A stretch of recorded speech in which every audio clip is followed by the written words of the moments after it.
ইতিহাসে বিশ্বত ভাৰতৰ পৰিচয় বিভিন্ন জাতি গোষ্ঠী তেওঁলোকৰ স্বকীয় ভাষা সংস্কৃতিৰে ভাৰত মাথো বৰ্ণময় দেশেই নহয় ভাৰতৰ দৰ্শন সংস্কৃত সাহিত্য সনাতন ধৰ্ম আৰু ভাৰতীয় সভ্যতাই সমগ্ৰ পৃথিৱীকে মোহিত কৰি ৰাখিছে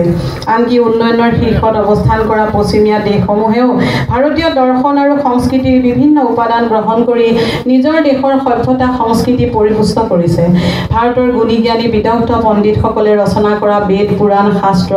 চৰক সংহিতাৰ ঐশ্বৰ্যময় সম্পদ বিশ্বৰ কোনো দেশতেই নাই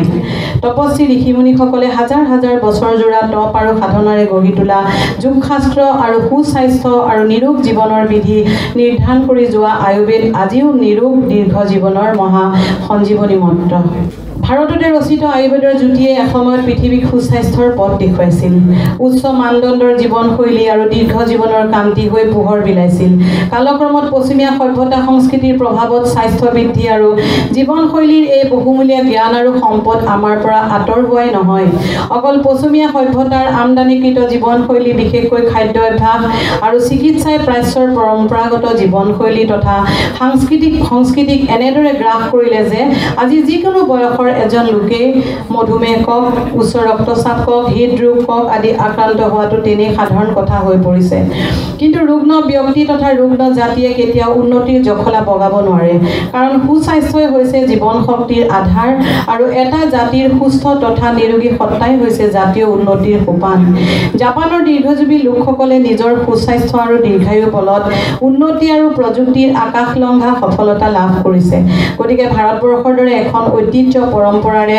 চহকী দেশৰ বাসিন্দা হৈ আমি যদি এতিয়াও আমাৰ পূৰ্বপুৰুষসকলে সঞ্চিত কৰি থৈ যোৱা সুস্বাস্থ্য ৰোগাৰোগ্য সুষম সংযত জীৱনশৈলী আঁকোৱালি নলওঁ তেনেহ'লে আমাৰ নিজৰ প্ৰতি অনাগত ভৱিষ্যতৰ প্ৰতি চৰম অন্যায় কৰা হ'ব সুস্বাস্থ্য আৰু ৰোগ নিৰাময়ৰ এই পৰম্পৰাগত জ্ঞান ব্যৱহাৰ আৰু সম্পদসমূহক পুনৰ আমাৰ দৈনন্দিন জীৱনলৈ ঘূৰাই অনাৰ উদ্দেশ্যেৰে সাতসৰী সামাজিক সাংস্কৃতিক উন্নয়ন সংস্থাৰ তৰফৰ পৰা অসমত প্ৰথমবাৰৰ বাবে আয়োজন কৰিবলৈ লোৱা ৰাষ্ট্ৰীয় আৰোগ্য মেলা এই প্ৰচেষ্টাৰে প্ৰথম পদক্ষেপ সাগৰৰ দৰে নীলা বেদনাৰে দেখা নাই তুমি উঠিছে মৰিছে যত বাখৰাৰ লক্ষণো তোমাৰেই স্মৃতি হিমাচনী শুনা নাই মোৰ সাগৰত তুমি শুনা নাই ধুমুহাৰ উতলা সংগীত বুজা নাই অনুভৱ কৰা নাই ফুলনিত বসন্তৰ কোমল লিংগী দেখিছা তো ৰামধেনু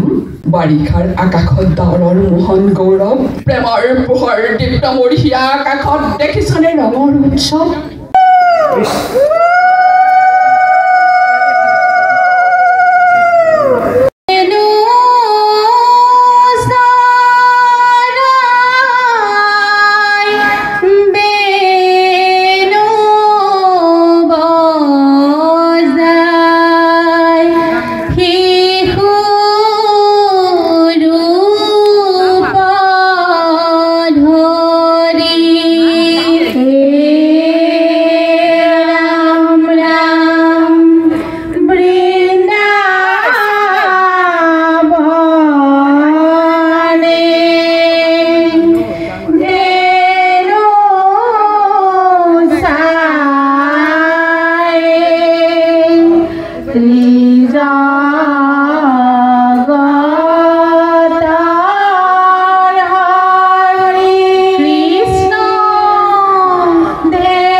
जिनका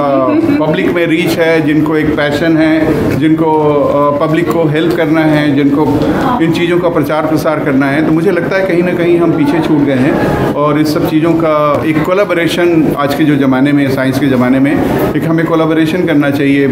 जो एस्टेब्लिश इंस्टीट्यूट हैं जहाँ पे इन सब चीज़ों का टेस्ट होता है और जहाँ पे प्रयोग करके ये बताया जा सकता है कि ये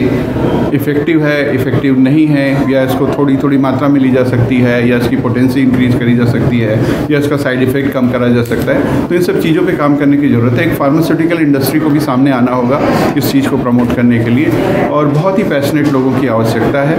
और एक ये जो मेला लगा है ये उस दिशा में एक पहल है। तो मुझे लगता है कि आगे आने वाले टाइम में ये सब काफ़ी इसका विकास और प्रसार होगा। थैंक यू, धन्यवाद।